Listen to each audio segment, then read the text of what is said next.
बिहार के पटना से बड़ी खबर, जहां पर पुलिस और बदमाशों के बीच मुठभेड़ हुई है। इस मुठभेड़ में एक बदमाश के घायल होने की खबर है। कार्रवाई के दौरान 3 बदमाशों को गिरफ्तार किया गया है। बताया जा रहा है कि 1200 से ज्यादा जिंदा कारतूस इनके पास से बरामद किए गए हैं।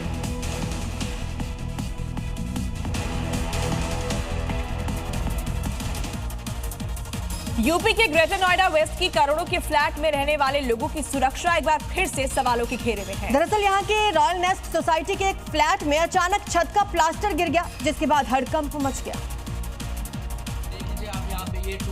रॉयल नेस्ट सोसाइटी के एक फ्लैट में उस समय अफरा तफरी मच गई जब कमरे की छत पर प्लास्टर का एक बड़ा हिस्सा अचानक भर कर नीचे गिर पड़ा। हादसा इतना भयानक था कि जिस जगह प्लास्टर गिरा वहाँ पर एक युवक बैठकर अपने ऑफिस का काम कर रहा था। गनीमत रही, मलबे की चपेट में आने के बावजूद वो बच गया, लेकिन उसकी मेज पर रखा लैपटॉप, मोबाइल फोन पूरी तरह चकनाचूर हो गया। पूरा सामान का लॉस हुआ है हमारा। ये जान लेन की हानि है टॉप, और यहाँ पे हुआ है रॉयल नेस्ट सोसाइटी में। टॉप ऑफ द सोसाइटी है यहाँ पे नोएडा में।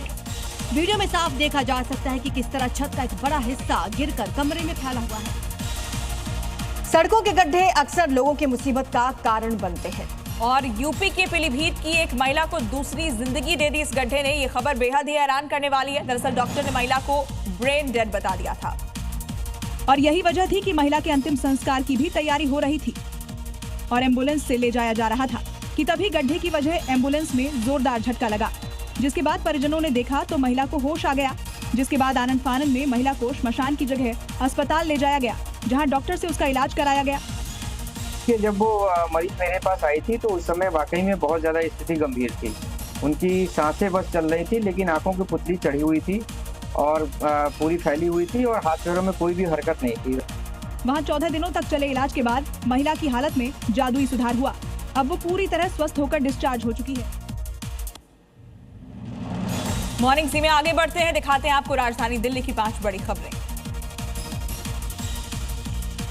दिल्ली के नजफगढ़ के राणाजी एनक्लेव स्थित एक प्लास्टिक कूलर फैक्ट्री और गोदाम में भीषण आग लग गई। मौके पर पहुंची दमकल की 8 गाड़ियों ने कड़ी मशक्कत के बाद आग पर काबू पाया। हादसे में कोई घायल नहीं हुआ, हालांकि फैक्ट्री को लाखों का नुकसान जरूर पहुंचा।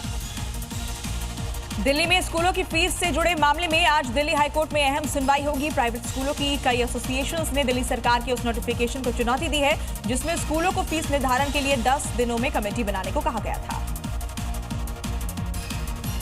उत्तम नगर में तरुण हत्याकांड को लेकर आक्रोशित लोगों ने कई किलोमीटर लंबा मशाल जुलूस निकाला। सरकार से मांग ये है कि सभी आरोपियों के घर पर बुलडोजर एक्शन हो, आरोपियों का एनकाउंटर किया जाए।